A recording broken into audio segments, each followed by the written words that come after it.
It's a new dawn. It's a new day. Why's the black guy got to stand? The casters have chairs, boys. That's what I'm trying to figure out. This is glorious, man. Why's it got to be like this? This is just the new. Oh. Okay. Oh. You serious, dog? Hey, you'll get him next time, man. Don't worry. But it's okay. It's not the end of the world. We'll have chairs one day. Just a pipe dream at this point. Yeah. Well. Hello, everybody, and welcome back to the Evie's Winter Classic. Shape up, big guy. We got to go. Move forward. It's time to play some Paladins action. We're not going to rest anymore. It's time to get hyped, so hopefully you all in chat are ready to go. We've got games coming up, and that's going to be our favorite, Lo-Rez Studios versus Vertu. So big call out there already. Seeing some drama start shaking up between these two teams. We're excited to get it going. There's the bracket, in case you are interested in how things transpired up to this point. And, of course, Beacon and Fabri on the other side as well. But, Nick? It will be up next. Lo-Rez Studios versus Vertu is our first series of the day here to be broadcasted. Lo-Rez Studios have elected to ban out Ice Mines. Vertu going for the Frozen Guard. Jaguar Falls will be game number 1. Timbermill notably still on the board. Yeah, that's an interesting point you make. Timbermill's actually banned out probably every single game yesterday. And now we see the 2 winter maps not taken away, so we will be seeing probably Jaguar Falls, Frog Isle, Serpent Beach particularly. But if this goes longer, very possible to see Timbermill come in. We've got picks ready to go, so let's hit over to the champion draft and see what these two teams select to bring into battle in the realm. Vertu gonna be first pick here. It's big propensity for the damage dealers yesterday as opposed to frontliners, which we're used to seeing here in the champion circuit. Our theory on that was obviously there's only certain champion damage dealers that most people are comfortable playing with and they want to make sure that they get it, but that's not looking like the case today as Fernando is going to be locked in first pick. So already you see those propensities switch, and we move forward to a new dawn, a new day. It is Sunday. There it is, and all things have been cleansed.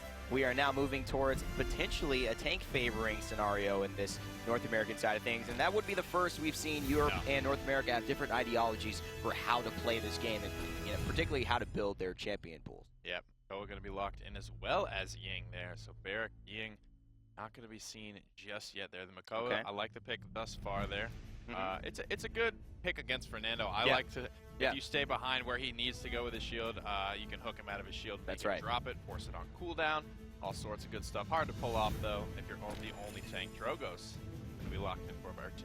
Talk about hard to pull off. They take 2 blasters there, and so they will be requiring a lot on hitting those rockets, hitting the fire spits, and these temple maps do provide a lot of close encounter space so that they can take advantage of that. However, if Evie tries to go in on a tanky lineup here, Barrack's still available. Could be a little difficult to find and spot out her targets, let alone have a clear target that she wants to take down. But Cassie looking like some fresh bait here, and potentially Barrack it is. So this could go either way right now, Nick. Evie could have a field day with the right pick afterwards, or she can kind of be searching for her number 1 priority. Yeah, so it looks like Lo-Rez is wanting to go for that more tankier death volley type of team comp there, so that's going to make it tougher on Evie. If they did elect to try and go for a more spread out operating team comp, that would have been better for Evie. So Drogo's is going to be bearing a lot of weight on his shoulders now to try and break this up. Yes, and Maldamba is selected as well as Victor, which would have been a great target for Evie to kind of seek after. Doesn't have a lot of ways to get away from the Winter Witch.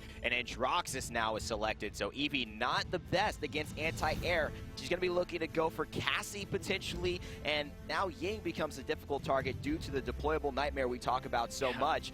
This could be a tough game for her, but I'm sure they're excited for their blasters to go ahead and get full force. One thing that Vertu does have going for them, though, is the fact that they have a good split between Haven and Blast Shield. That is true. The only, well, obviously Maldamba and Victor being the main 2 there for Haven, but Haven, it's tempting to pick up against just that solo Victor. Victor is enough, I feel like, almost to sway you that way here. State of Mind, going to be BMOC on that Maldamba, Acids on Evie. Oh, no, that is Vertu, excuse me.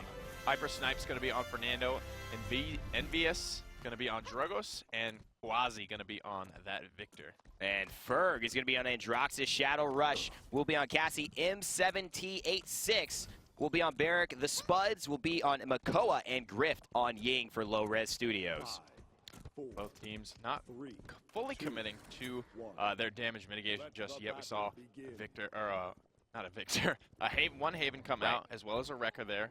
on the side of Lo-Rez Studios. Kwazi gonna sit here in the way back. Wow. Very content to just rip through these shields right Look now. at Makoa, he's almost out of this fight, and he is. Kwazi gets the kill, throws another grenade, will do some work onto the Barrack, who's retreating now, but he has nowhere to go, nowhere to hide. The dwarf is caught out in open space, and he's gonna get taken down by the rugged Russian himself. Victor doing work early on here, and so far this split blaster, split direct damage lineup has paid off well for Vertu. Yep, Evie finding that clutch pick onto the Cassie there. Like you mentioned, that is her big target. She was able to find it. One of the things Lo-Rez Studios, they put all their eggs in the basket of we're going to get to the point first, and then they didn't get to the point first. Right. They couldn't get set up with the deployable Nightmare, and as a result, Vertu's going to be capturing the first point. And you make that great distinction. If you don't get set up, what are the issues here? How do they win these fights if they do lose this initial point fight?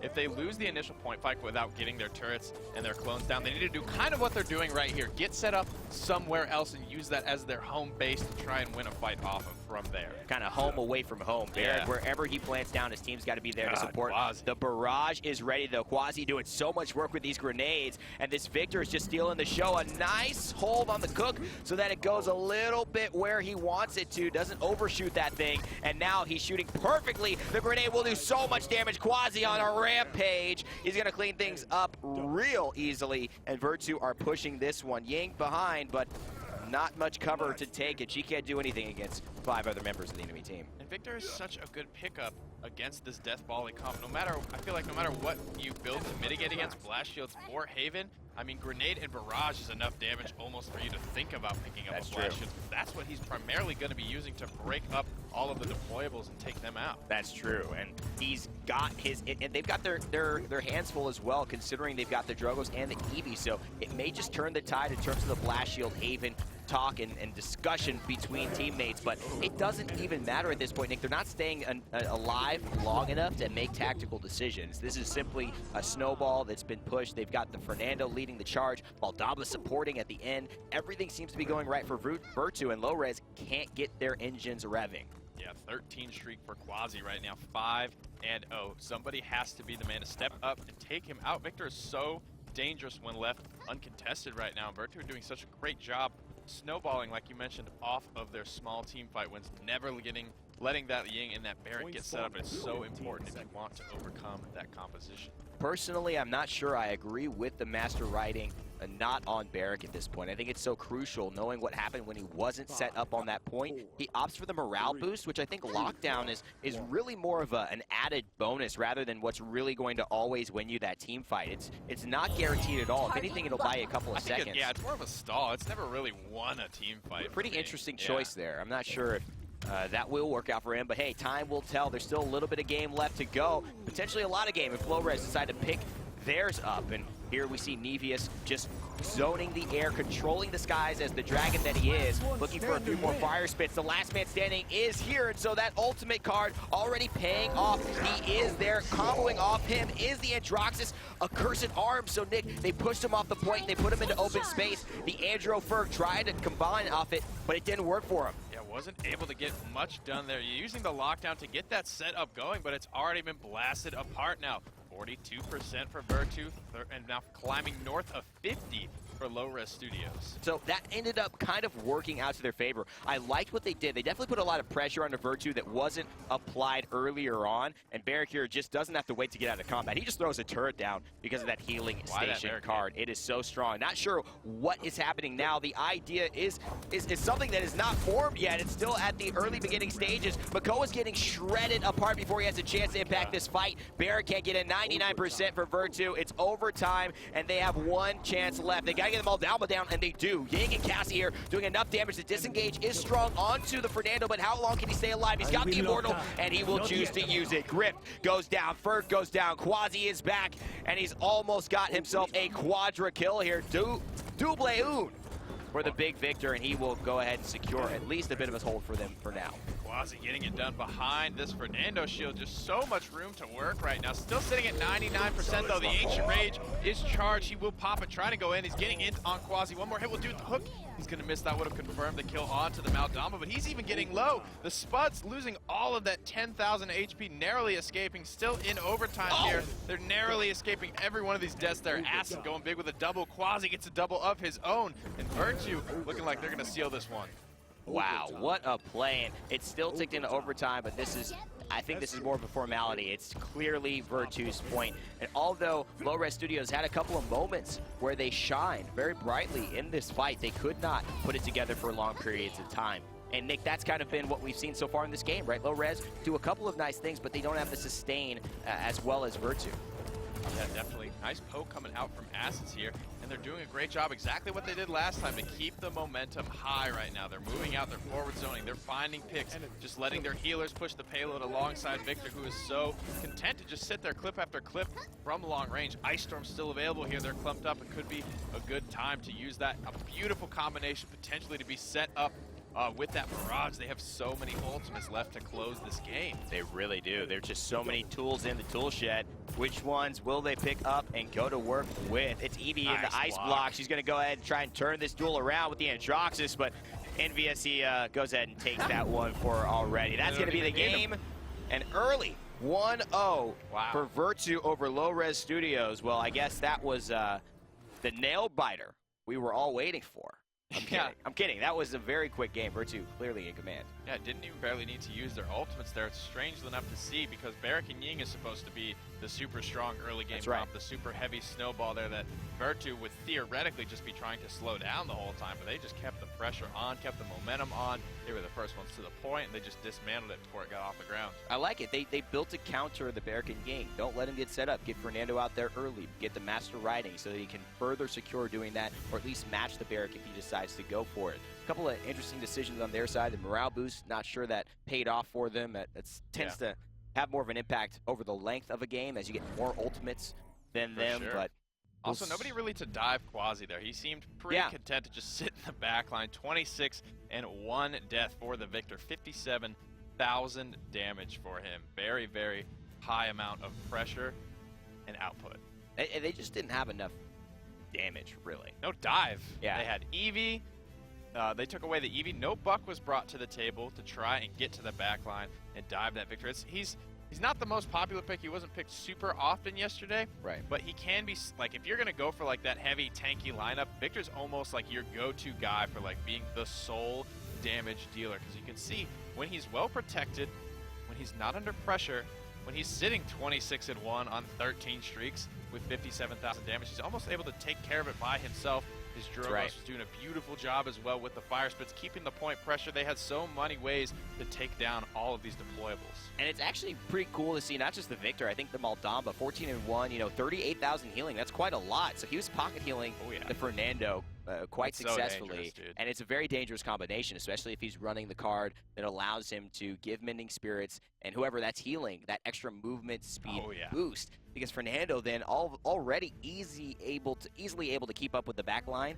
He's even able to do that more so. You saw the confidence this team had, the Evie, the Fernando, the Drogos, nveeus, Kwazi, just zoning after they won the initial point fight. Let's see if they continue to do it here, and let's see what maps they select going into the next game. These Serpent Beach here, so the 1-2 punch commonly placed here. Frog Isle still on the table as well, but this is, we talk about it often. It's one of the more common maps. It's a more wide open point control fight here. Serpent Beach is or Jaguar Falls, excuse me, much more closed off, much more corridor centric as opposed to Serpent Beach. Yes, Serpent Beach, and you have the potential here to have some interesting knockback mechanics, some interesting dynamics with Makoa here, more so than I think Jaguar Falls, and so there do become choices to be made based on this map, but for the most part, Nick, the Temple Ruins set is relatively, not. You can't just look at the map and be like, oh, this is what they're going with on this Exactly. It's not pick-centric. You know, Timbermill, Ice Mines, they're a little different. They have a little more flavor to them. These, people like them a lot. Let's head to the champion draft and see exactly what they will take into this next game. So Vertu going to be first pick again. That's right. Here for Serpent Beach. Now, I would be pretty surprised if they didn't just snag the Fernando once again. you can run it. If it works well for you, why not keep a good thing going? It looks like they will. Yeah, and they will take the Fernando, the big tank, looking to maybe combo that off with the Maldamba again.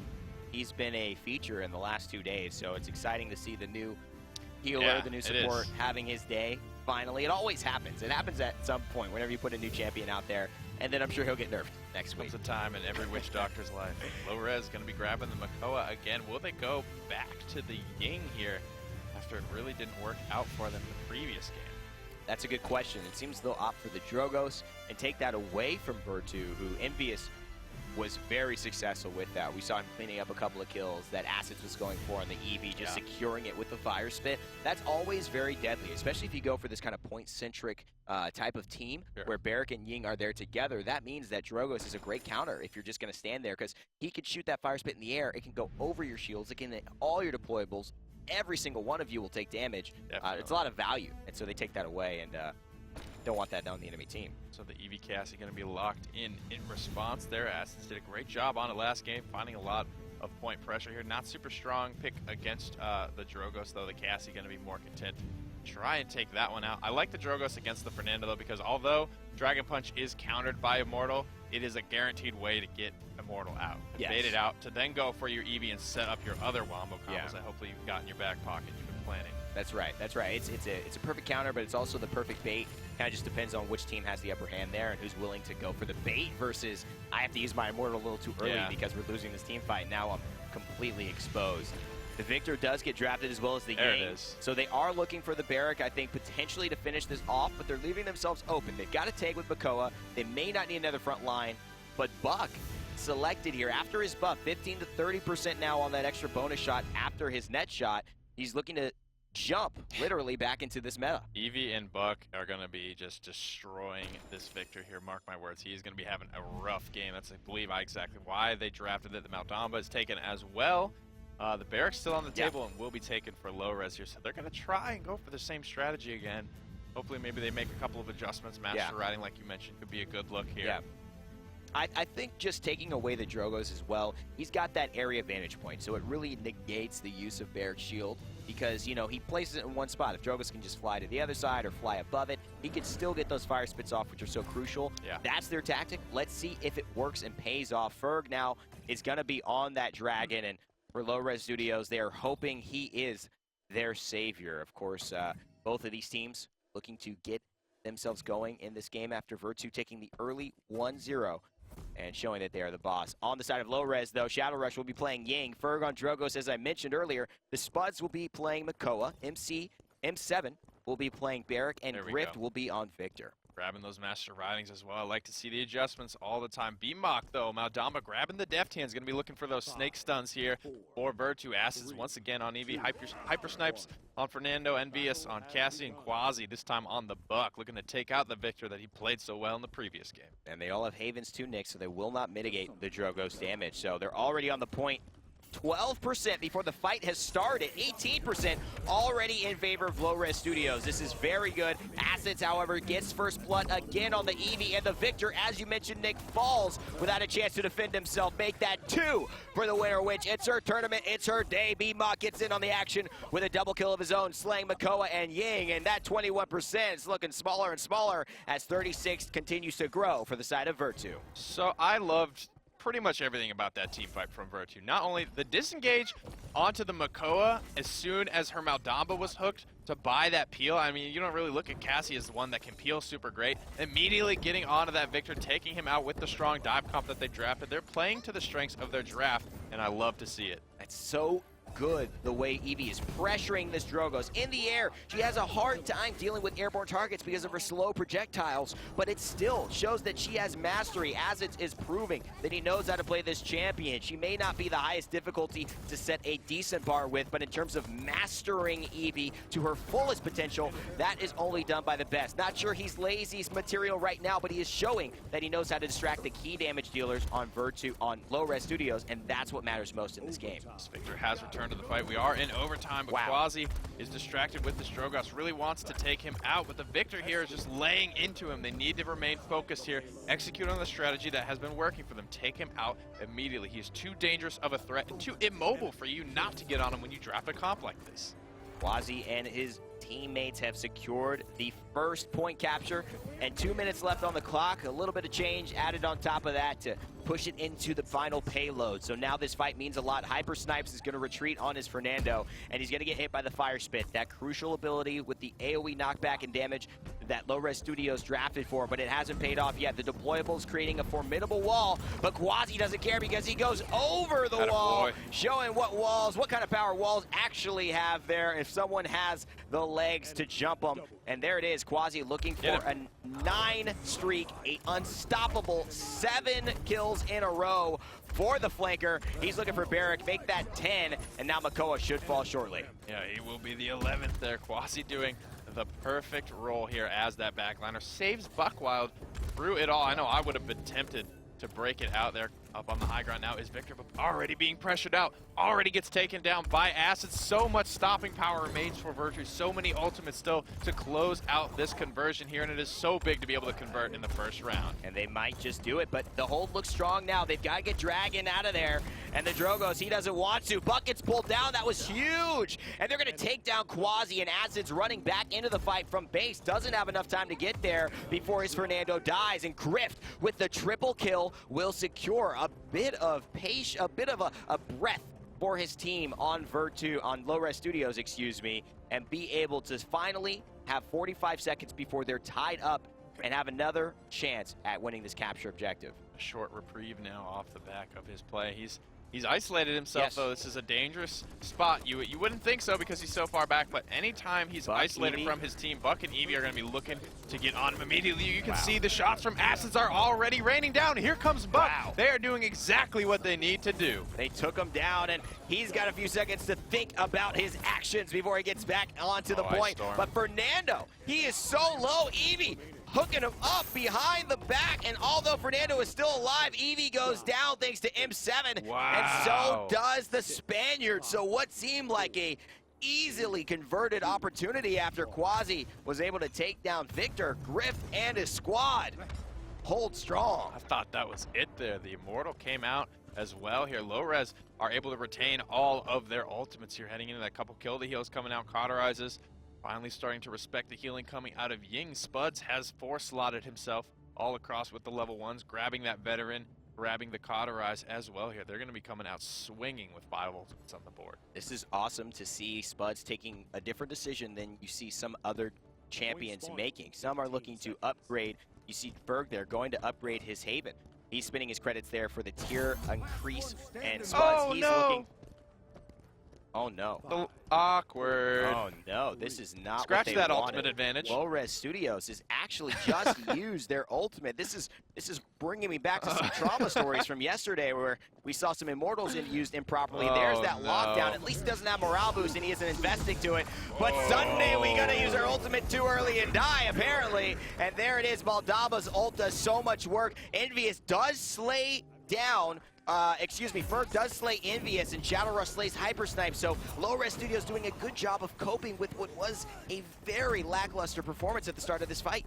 Yeah, Kwazi trying to stay alive, trying to get the dragon taken out, but hooked onto the low ground and cleaned up by Ferg. His potential target shows that he's not out of this fight yet. A big point going into that fight was the Immortal being down left the open window for Dragon Punch to basically give them a free pick in the fight, and that it can be so huge, especially when you take out the Fernando or even the Cassie like he did. One of the main threats is now off the board. I mean, it doesn't mean you're gonna win, but you just might. It's gonna be better to your advantage if you have a man extra in the back line supporting you. Buck's gonna jump away, but Makoa, he knows where he's going, and that's gonna end his life. The anchor will do the deadly deed, and Fernando, he is there, but not for long. Hypersnipess goes down thanks to the combined team efforts of Lo-Rez Studios, and with 99% on the clock, a tied score after a successful defense, Lo-Rez look to actually capture the objective and move ahead of Vertu in this game. And for the first time this series, in fact, a lot of ultimates starting to come back up again for Vertu, though. This is looking to be a stronghold. Buckwild on the table right now.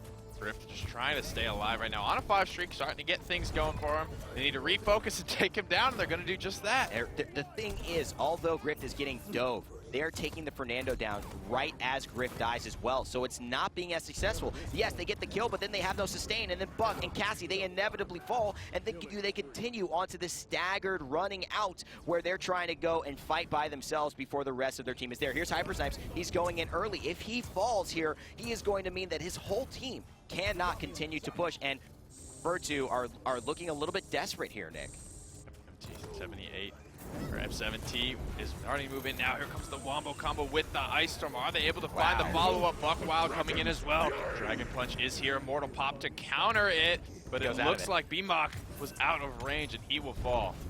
He goes out. He wants nothing to do with the Immortal Fernando, and now there's the Buck. Nice jump in. He may get taken down. He misses the crucial shot that would have put Buck in a dangerous position on the ledges, and so Kwazi jumps down with full health and easily is ready to go and contend in this fight. He's got a heroic leap, but his recovery is still 2 seconds away from being useful. He might just jump in now knowing he's got the extra damage, but there are a lot of Ying clones, a lot of people there, but nveeus gives him the go-ahead. He slays the Barrack, and now all of a sudden it's just a turtle, and that shotgun is looking to end his life as soon as possible. The Drogos came back at the wrong time, and he says, sorry guys, I'll see you later. You know, I got something else to do, and runs away, but will he get away? That's the question. They don't want to let him.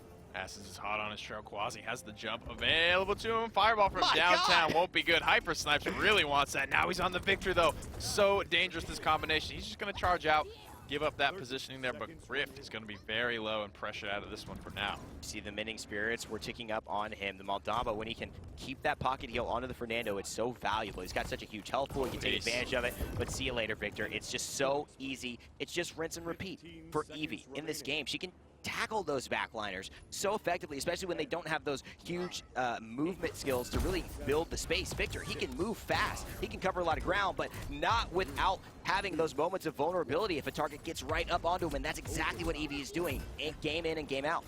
They're doing a good job taking out the back line, and for good measure, because there is absolute deployable hell down here on the point. All the turrets, all of the clones. It's so difficult to just try and find a target. It's so disorienting with so much red in your face. Hypersnipess able to find Grift through all of the mayhem, and nveeus takes down Spudz as well. This is looking good for Vertu. They will be able to hold and tie things up. So they gave that one up, Nick.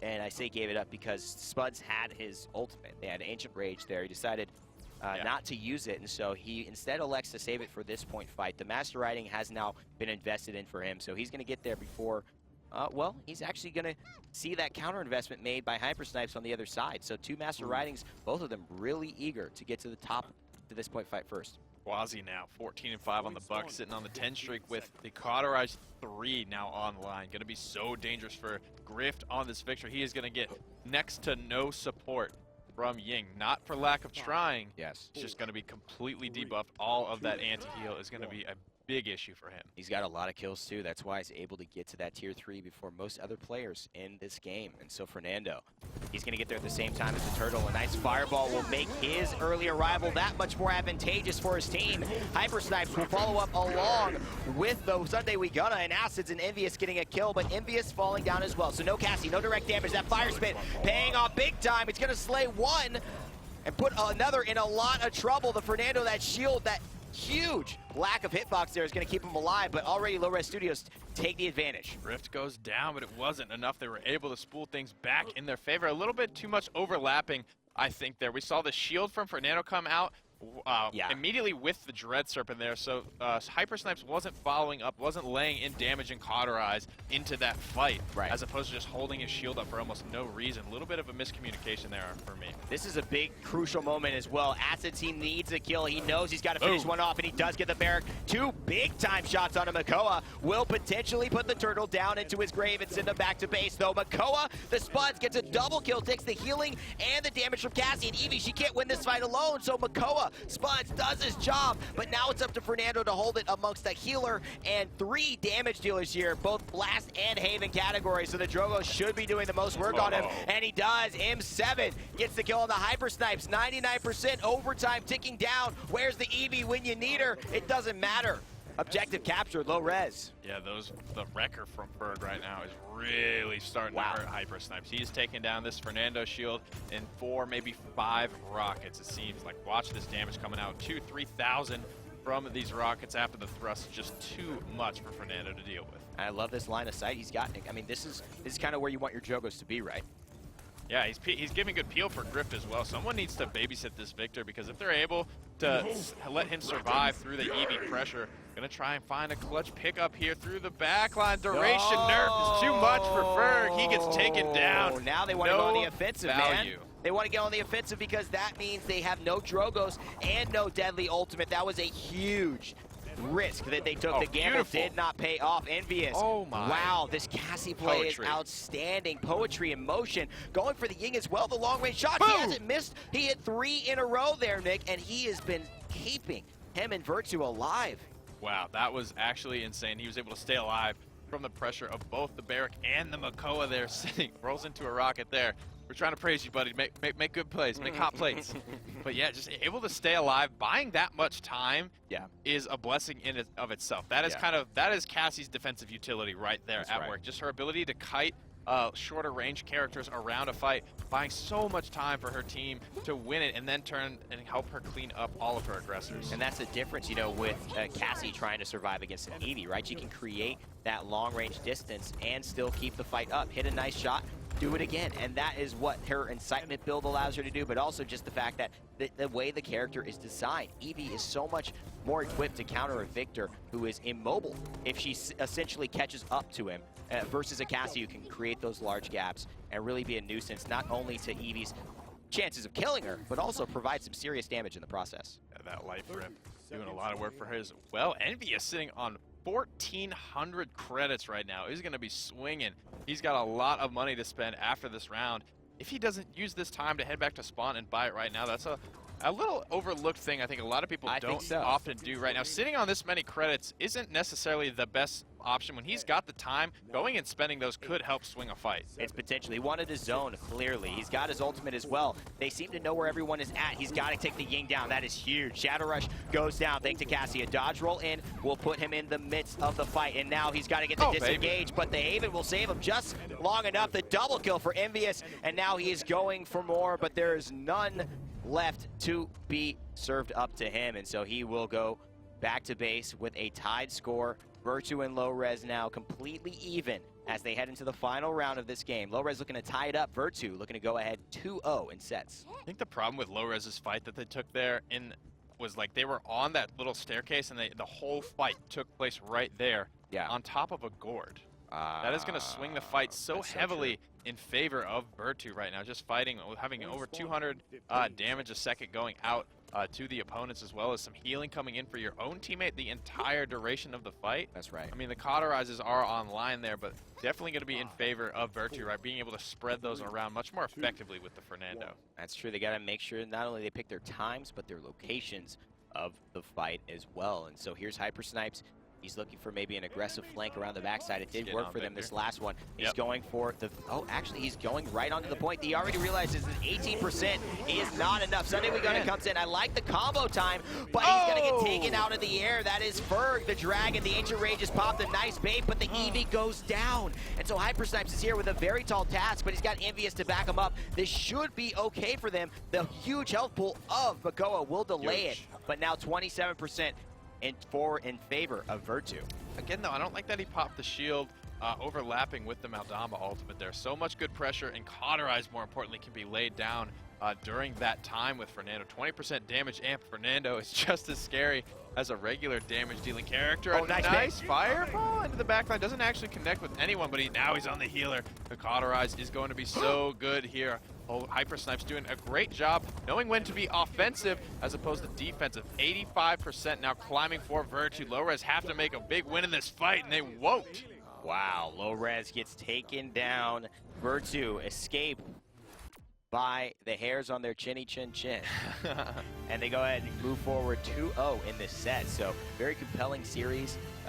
Went all the way to the end. It was looking very close. You saw, you know, kind of Lo-Rez had their number for the earlier part of that game. But Vertu kind of snowballed off the momentum of holding a couple of his defenses, having nveeus start to get his rhythm on the Cassie, and then all of a sudden it was just, he was unstoppable.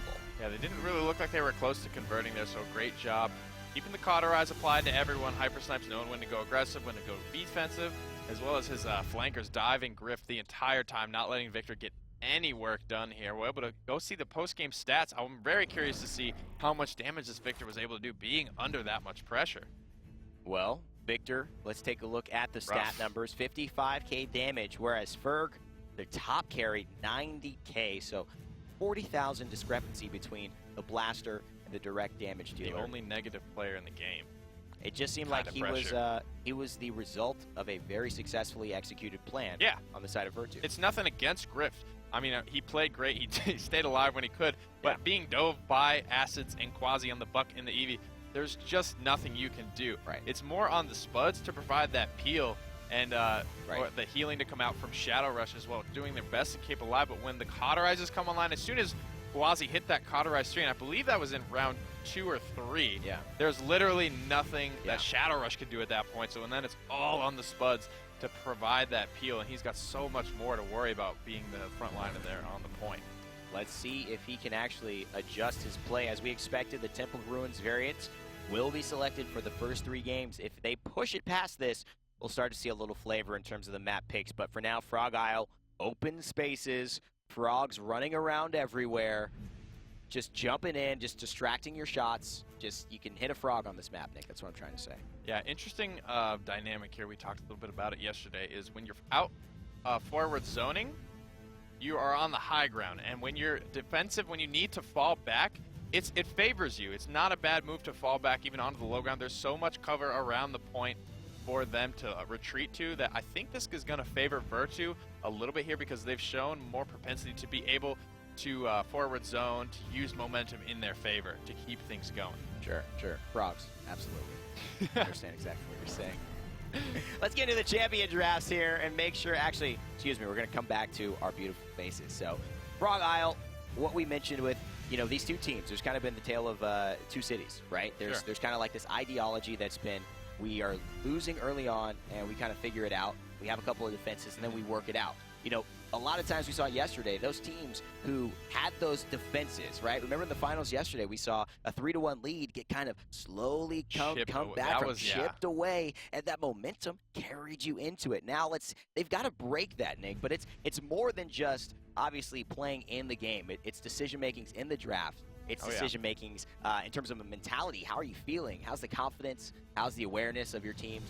But what do you think? I mean, if they're going to do something that's going to be the big switch here, do you think it's more relying in the mechanical skills of how they're playing, the actual team fights, when and how they're going in, or is it the draft that needs to change? I think the biggest wrench they can throw into the game right now is trying to get that first pick and trying to take the Fernando away. The Barrack Ying was executed well, but they haven't shown the ability to close out the game early enough, I think, to run that comp. That comp, it falls off hard when you get the cauterize online, maybe some bulldozers here and there.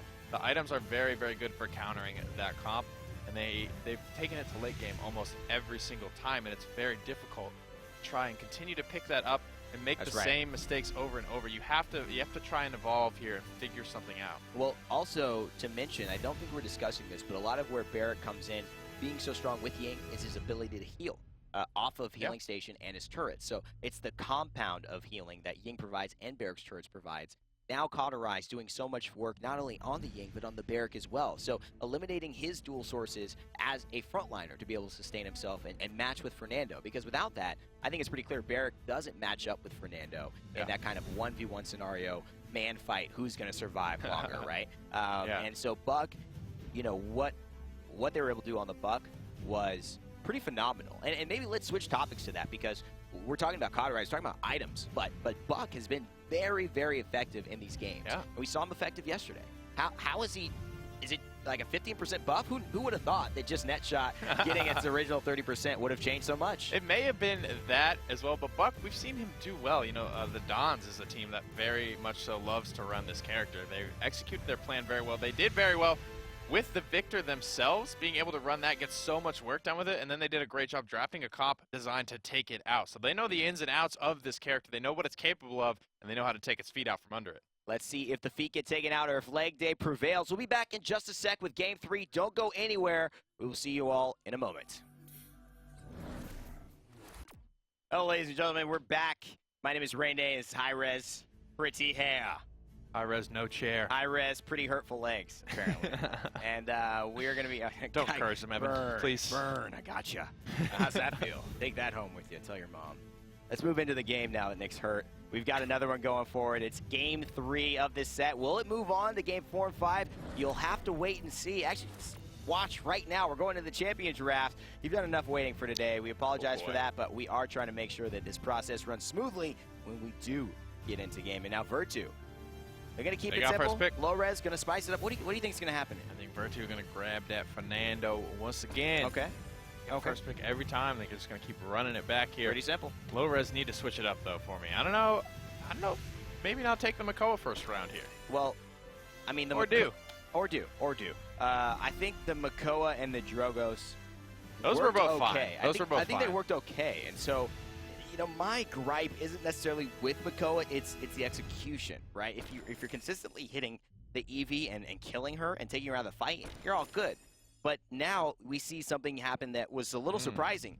Leaving the Victor open for Lo-Rez Studios so that Evie could counter him worked really well for Vertu, and now they take the Victor as well as the Evie, which could be a benefit as well. Yeah, here they leaving the barracks still on the table. They Lo-Rez haven't drafted any hard dive for the Victor, and that was their big problem in game number 1 when Vertu ran this against them. So now Vertu have the option to spice things up, and they will, taking the Shaolin, dude. I love it. Maldamba and Shaolin. So, I mean, we see the Fernando Maldamba combo coming in. And Victor. Victor's new. Yeah, Victor is new-ish in terms of, you know, seeing him played yesterday. I don't think we got to see that once. So now, I was going to say, that would have been a little too spicy for your boy right now. Give me a second. Let me adjust. Okay, there's a lot of things I'm adjusting to this week. Let's not go there just yet. Barrack, he's going to be selected. And finally, we have the lineup. Shaolin, I'm excited to see him, the brand new damage champion, introduced earlier this week. And nveeus, he'll be on him instead of the Cassie. So Bows, either way, Vertu will have to come to play to finish this off. 2-0 sets is the score right now, and Lo-Rez looking to come back in their lineups. Let's go ahead and introduce the teams. On Vertu, BMOC will play Maldamba, Acids on Evie, Hypersnipess on Fernando, nveeus will be on Shaolin, and Kwazi will be on Victor. Berg once again on Drogo. Shadowrush no longer healing, going to be playing Cassie this time. M7 back on the Barrack, Spuds back on Makoa, and Grift this time. He's going to top everybody off on Ying. So the Master Riding selected, and Hypersnipess this time elects to not have it. So maybe Hypersnipess saying, you know, it's okay. We're not needing to be on the point here. We're going to go around. It's going to be very, very hard for someone to get to the point and just stand there, especially with Shaolin and this kind of damage. He's going to go into Planet immediately, get 700 that's a man who's been practicing. But it wasn't that effective, though. Acids, however, follows up on it real nicely. He got one dismount there. Moving way forward, out of really range. A follow-up from nveeus, now just getting into position here. Wants to take out this Drogos. Isn't going for that full draw, though. His arrows are dropping off, and he's missing his targets as a result. But Vertu do a great job pinning all of Lo-Rez on the high ground right now. Acid's just giving Shadowrush no chance. She's going to win that cat fight every day at this point. All of a sudden, you know, the team of Lo-Rez with this kind of plan in mind, sitting 60% behind.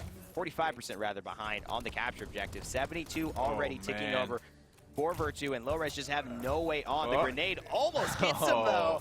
But this is going to be a capture point, Nick, unless they can get themselves on, and I don't see a way to get They're not making moves for it. They haven't moved out as a unit, haven't used the shell shield or the barricade to try. They just sat there the whole time, posted up, and like we mentioned, Vertu are much better at using their forward momentum to their advantage to try and get these conversions here, and it looks like they're doing just that, always keeping the pressure on. Well, also Kwazi really enjoyed the Victor early on, and we're seeing him have a lot of success here thus far. A 3-streak, his grenades are doing work, especially in these long, kind of choky corridors. He's able to really pressure out opponents and line up his aim down sights very effectively. A nice knockback will push Barrack into the zone of being able to be focused down by Kwazi, and so the planted now will look to zone them out. He's looking for potentially an impeller arrow here. A nice 1,000 hits will secure that nobody comes out of that base without knowing they're going to take a bit of a shot to the face. I'm hoping that Lo-Rez don't get pinned here. Again, goes into the planet, shreds through the Spuds there,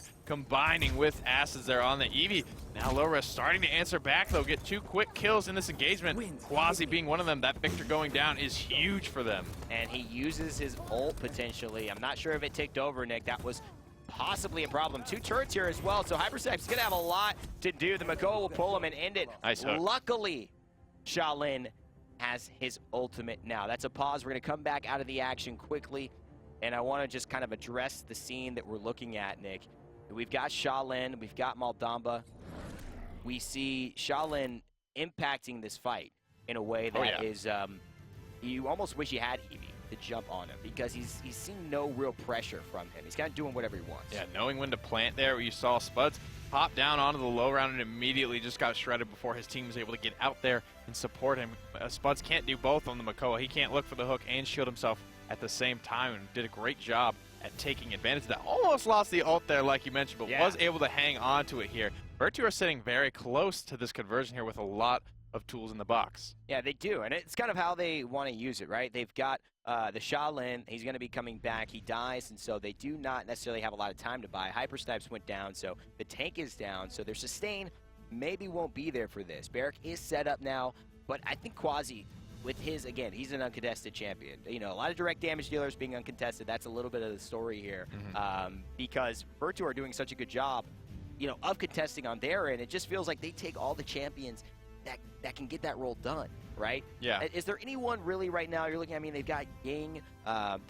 Is there anyone on the side of the opposite team to really challenge Vertu here?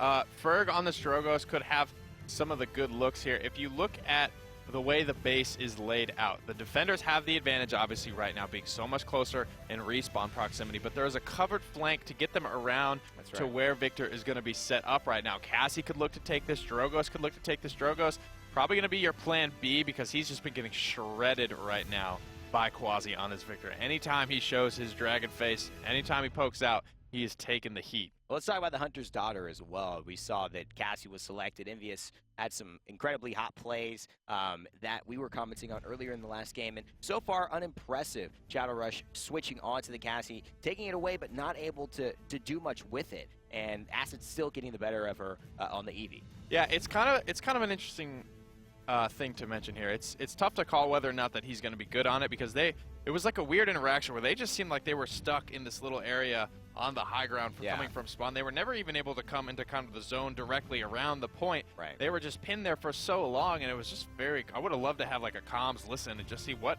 their plan was. They got very, very pinned out. Acids was getting a ton of free poke, just blinking over the wall time and time again, pop shots, charging that ultimate relatively for free.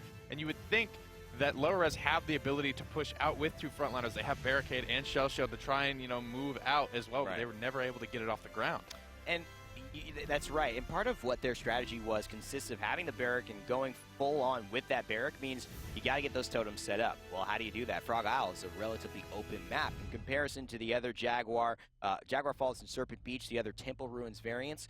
Barrack has a lot less of options in terms of where he puts those turrets and is able to impact the fight, heal him, and affect you know, the other players in terms of damage. Right now, he doesn't really have a lot of room to wiggle with you know, those turrets staying alive, and helping to give him that sustain we were talking about is so crucial for him to match up with Fernando. Yeah, and you mentioned Buck was a big factor in the previous game.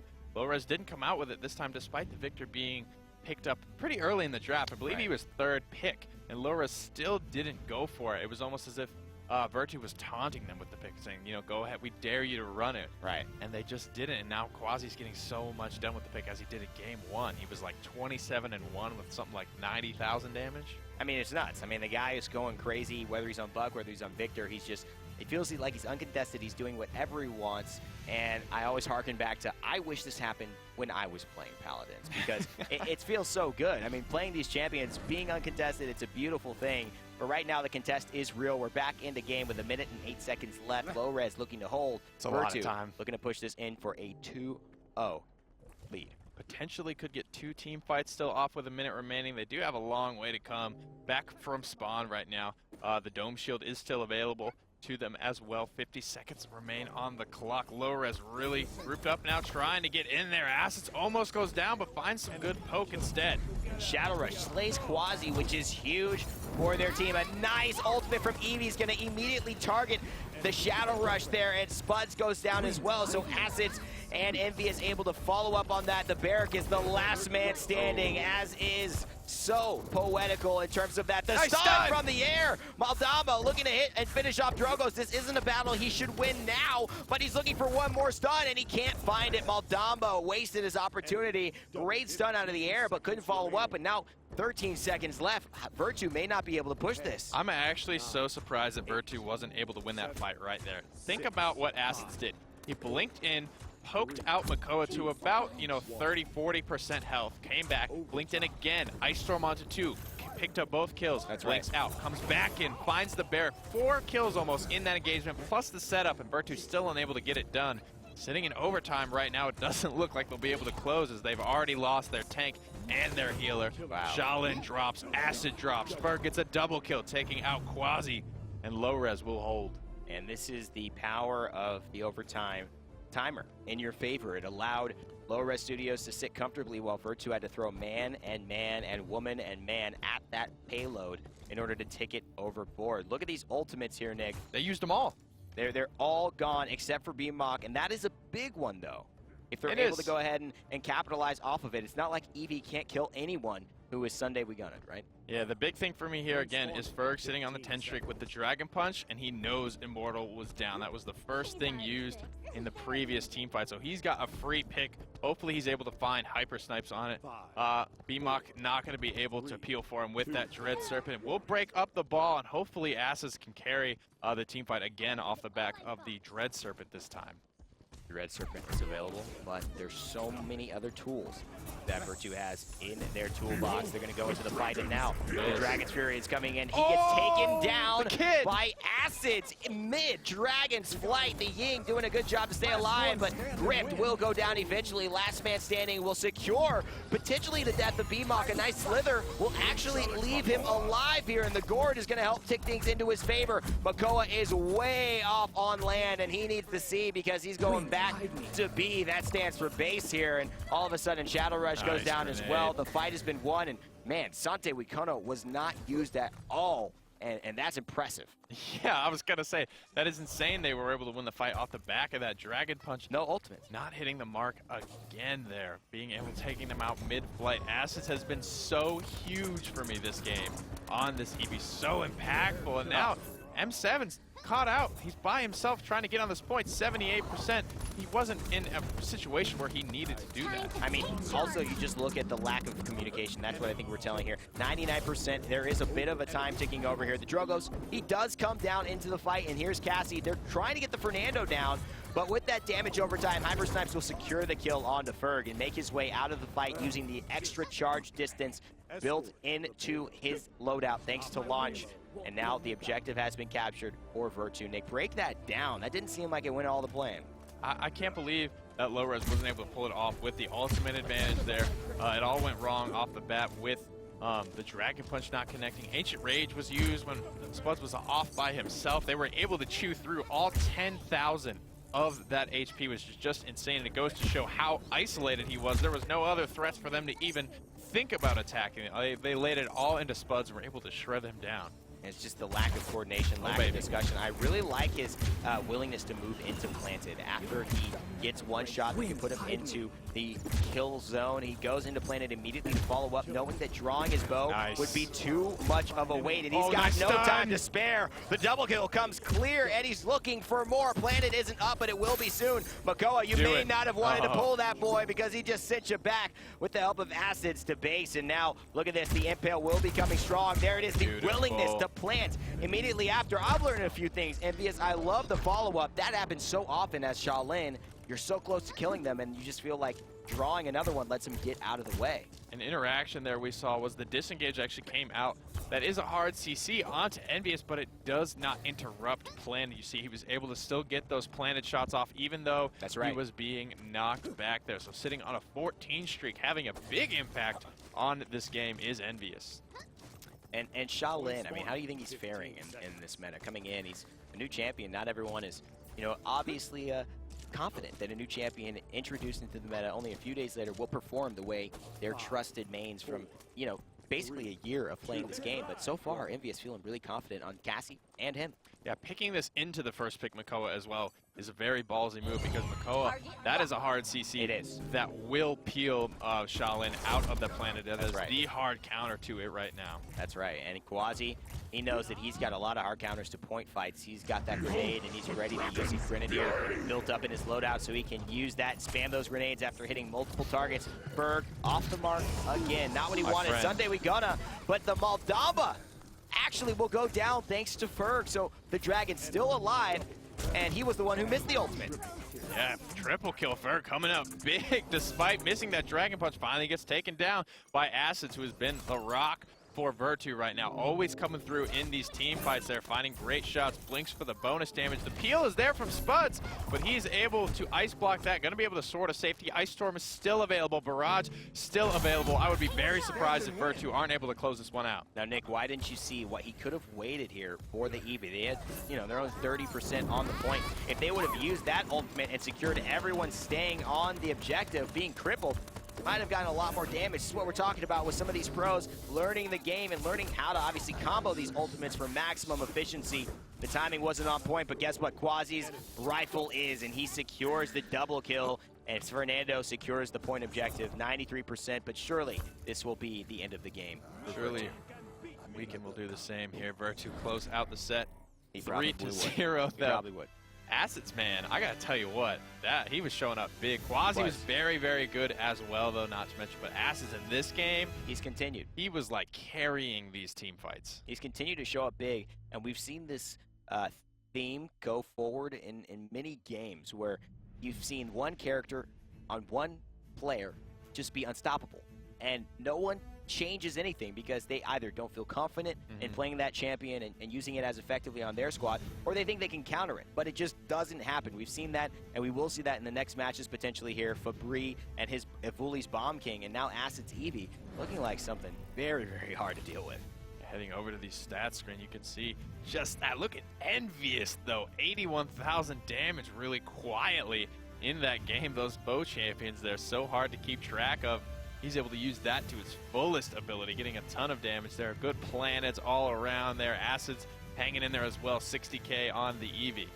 Beating the Victor, no less, and that's not an easy task for any champion. So Shaolin and Evie proving their worth in this very damage-heavy yet very tanky, along with the Maldamba and Fernando combination lineup that they have. So it's time to bring up the brackets and let you know exactly what we've got next. We're going to be heading to the other side of the tournament here. Yep, top of the bracket now. Beacon will face off against Fabri, two Challenger Cup teams that have clashed very, very frequently here. This is sure to be one of the top competitive matches of the day. This one is going to be close. I can't wait to see some of these matchups. I mentioned Evuli's Bomb King. It's been fun to watch. Hopefully he brings it out today. Yes, sir. And again, if it's anything like Fabri, they will have some fantastic and entertaining plays to be cast. We're excited to do that with you. Stay tuned. Remember to enter into that giveaway before you go anywhere. You can just type !giveaway. That will bring up the link, and you might be able to win some crystals later on in the day. We'll see you in just a sec.